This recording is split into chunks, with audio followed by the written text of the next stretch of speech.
자, 그러면 이제 자소서를 하나하나 좀 살펴보죠.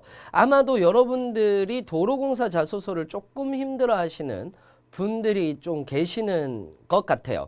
그래서 도로공사 자소서를 약간 좀 더 자세하게 이야기를 드리고 넘어가도록 하겠습니다. 자, 봅시다. 본인이 소속된 조직에서 목표를 달성하기 위해 노력했던 경험들을 아래 항목에 따라 기술해 달래요. 자, 그러면 일단 조직에서 일어난 일인데 소속된 조직의 목표, 성과, 문화, 비전 등을 이해하고 수용하기 위해 노력한 행동에 대해 기술하라 라고 얘기를 했죠. 그러면은 일단 첫 번째 조직에 대한 목표 소개를 해야 되죠.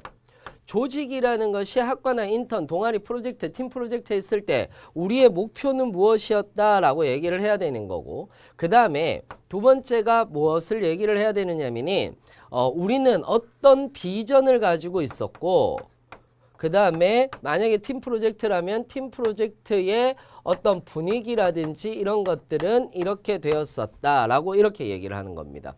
그리고 가장 중요한 것은 뭐냐면은 이러한 것들을 이해하고 수용하기 위해 노력한 행동, 즉 우리가 목표 달성을 위해서 노력한 행동 등을 얘기를 하는 거예요. 그렇기 때문에 우리는 이런 조직 목표가 있었고 이런 것들이 있었는데, 이런 비전이 있었는데 이러한 것들을 내가 어떻게 이해를 했고, 즉 자신이 생각했을 때 이해도, 자신의 이해도와 거기에 플러스 노력한 행동, 내가 이것을 이해하기 위해서 나는 타인의 말하는 행동이라든지 습관이라든지 이런 것들을 유심히 관찰했다라든지 이런 것 등을 쓰면서 자신이 노력한 행동에 대해서 이야기를 해주시는 게 좋죠. 그리고 두 번째는 소속된 조직에서 본인의 역할을 완수하기 위해, 이거는 말이 좀 이상하지만 나의 전문성, 역량, 즉 나의 지식이라든지 또는 기술이라든지 그 다음에 태도 등을 통해서 어떻게 접근을 했고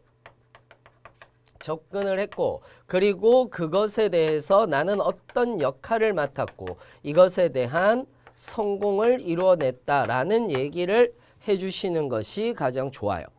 그렇기 때문에 비전이라든지, 그러니까 성공은 뭡니까? 조직에 대한 목표를 달성했다라는 얘기를 쓰시는 것이 가장 좋겠다라는 거죠. 그러니까 1번 같은 경우는 그렇게 크게 어려운 부분들은 없습니다. 즉 내가 어떤 팀 프로젝트를 했고 그 팀 프로젝트의 분위기는 이랬고, 그리고 우리는 조직의 목표 달성을 위해서 나는 어떤 노력을 했고 거기에서 나의 장점 또는 나의 역량은 어떻게 발휘가 되었다라는 얘기를 써주면 되는 것입니다.